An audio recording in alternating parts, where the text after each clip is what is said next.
ఈ అనంత విశ్వంలో మనుషుల్ని పోలిన మనుషులున్నారా? అవి కూడా మనలానే మరో ప్రపంచాన్ని నిర్మించుకున్నాయా? అంతరిక్షంలో భూమిలాంటి గ్రహాలు ఇంకా ఉన్నాయా? అక్కడ గ్రహాంతరవాసులు జీవిస్తున్నారా? ఆ ఏలియన్స్ ఏ క్షణంలో అయినా భూమి మీదున్న మనుషులపై అటాక్ చేసే ప్రమాదం పొంచుందా? ఇప్పటికే అవి ఓసారి భూమి మీద అడుగు పెట్టినట్టు ఆనవాళ్లున్నాయా?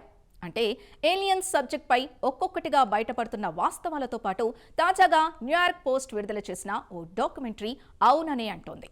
ఈ డాక్యుమెంటరీ ఏలియన్స్ భూమి మీద అడుగు పెట్టినట్టు అదే మనుషులతో ఏదో మాట్లాడడానికి ప్రయత్నించిందా?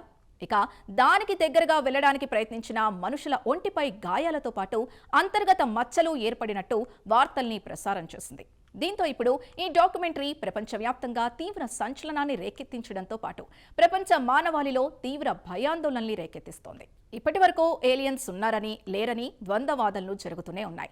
కానీ ఇప్పుడు భూమిపైనే వారి ఉనికి ఉందంటూ అమెరికా నిఘా విభాగం అధికారులు సంచలన విషయం వెల్లడించారు. ది ఏజ్ ఆఫ్ డిస్క్లోజర్ పేరుతో కొత్తగా విడుదలైన ఓ డాక్యుమెంటరీలో విశ్వంలో మనతో పాటు మరో గ్రహంలోనూ జీవుల ఉనికి ఉందని వివరించారు.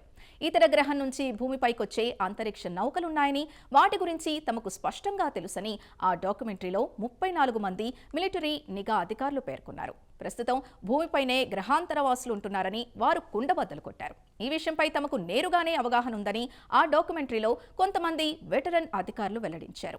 సాంకేతిక పరిజ్ఞాన పరంగా మనం ఎంత అభివృద్ధి సాధించామో పరిశీలించడానికి 1940ల నుంచి ఏలియన్స్ అంతరిక్ష నౌక భూమిపైకి వచ్చి వెళుతోందని సంచలన వ్యాఖ్యలు చేశారు. ఈ విషయాలు తెలిసి కూడా అమెరికా ప్రభుత్వం గోప్యత పాటిస్తోందంటూ అధికారులు హాట్ కామెంట్స్ చేశారు.